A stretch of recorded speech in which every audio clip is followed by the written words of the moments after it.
itong si Sara, mayroon namang in-interview naman sa SMNI. Ang sabi naman ni Sara Duterte, inihanda raw siya ng Diyos para maging pangulo.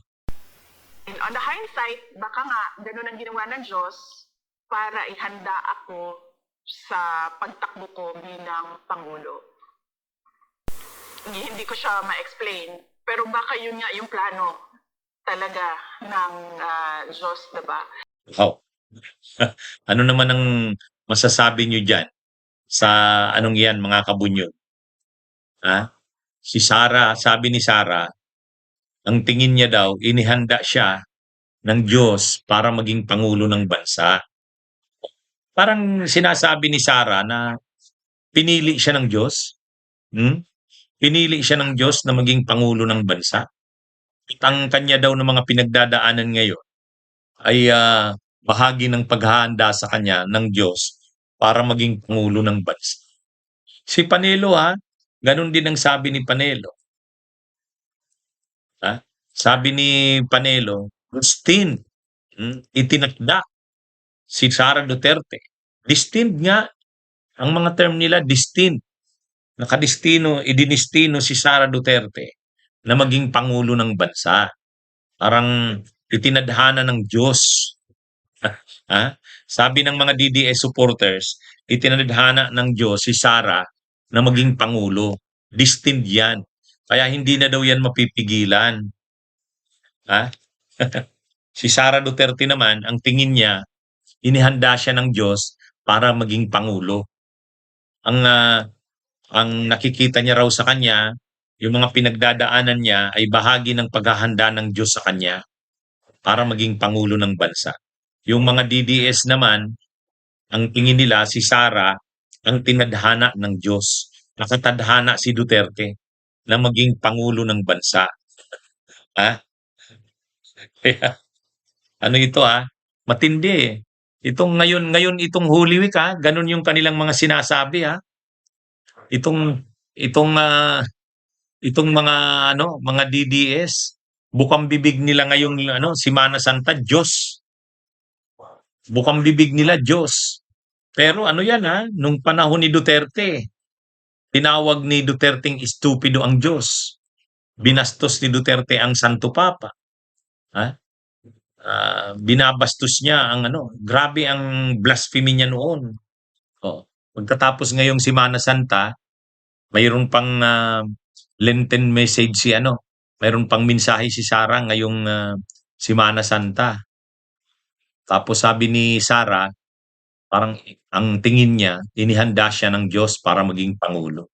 At ang naman ng mga DDS, hindi na raw yan mapipigilan. Sabi ni Panelo, kahit anong gawin ng mga pwersang kontra kay Sara, hindi daw yan mapipigilan kasi destined na yan. Destined na daw yan, mga kabunyog. Kaya nakatakda siya. Hindi, nakatadhana. Parang itinadhana ng Diyos na siya ang sumunod na pangulo ng bansa. Siguro ang nagbasbas kay Sara Duterte si Kibuloy. Si Kibuloy siguro ang nagbasbas sa kanya na maging sunod na pangulo ng bansa. Kaya grabe ang nila parang sa paniniwala ng mga Duterte supporters, wala na yang makakapigil. Kasi daw, Diyos na mismo ang nagtadhana. Destined. Ay, mga kabunyo. Sa totoo lang, itong mga DDS sa bigla naging mga tungkol na sa Diyos ang mga pinagsasabi. Pero ang pinagagawa nila, yung mga sa kani Duterte, yung pinagagawa nila, pagpatay ng tao, maka-Diyos ba yan?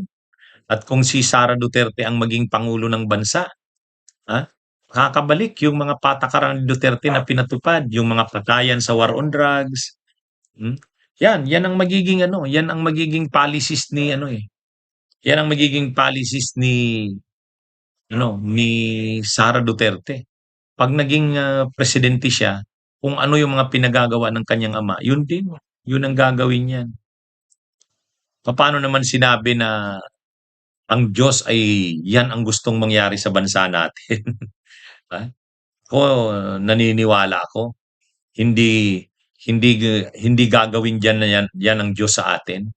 Ako nga nung manalo yung Marcos Duterte nung 2022, grabe yung frustration ko, sabi ko, natalo si Leni, sabi ko, "Ano ba naman 'to, parang pinababayaan na tayo ng Diyos."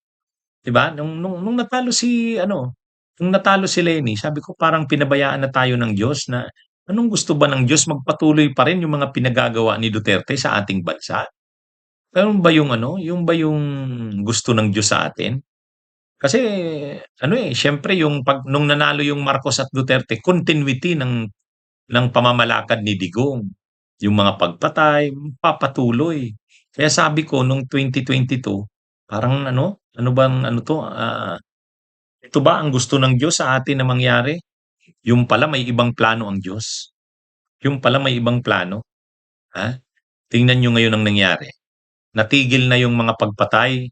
Mayroon pa rin siyempre, pero hindi na tulad nung panahon ni Duterte na talagang policy ng gobyerno, state policy yung mga pagpatay, yung kabastusan, siyempre sa pamamalakad ngayon ng administrasyong Marcos, yung korapsyon nandiyan pa rin, yung kahirapan ng tao, yung political dynasty nandiyan pa rin. Pero at least yung kabastusan, yung pagbastos sa Diyos, pagbastos sa kababaihan, pagmumura, pagpatay, at least natigil. O ngayon, kung itong sinasabi ni Sara Duterte na siya'y destined, siya'y inihanda ng Diyos para maging pangulo, tingin ko hindi mapapayagan ng Diyos 'yan. Ha? Tinapos na ng Diyos ang pamamahala ng Duterte. Oh, kahit na nga nanalo si Marcos, pero hindi nagpatuloy yung mga patakaran ni Duterte. God works in mysterious ways. Gumawa ng ibang paraan ang Diyos. Hindi man nanalo si Leni, pero at least natigil yung mga pagpatay, yung mga kabastusan, no? Natigil dahil nag-away ang Marcos at Duterte. Sino ang nasa likod ng mga nangyayaring ito? God works in mysterious ways.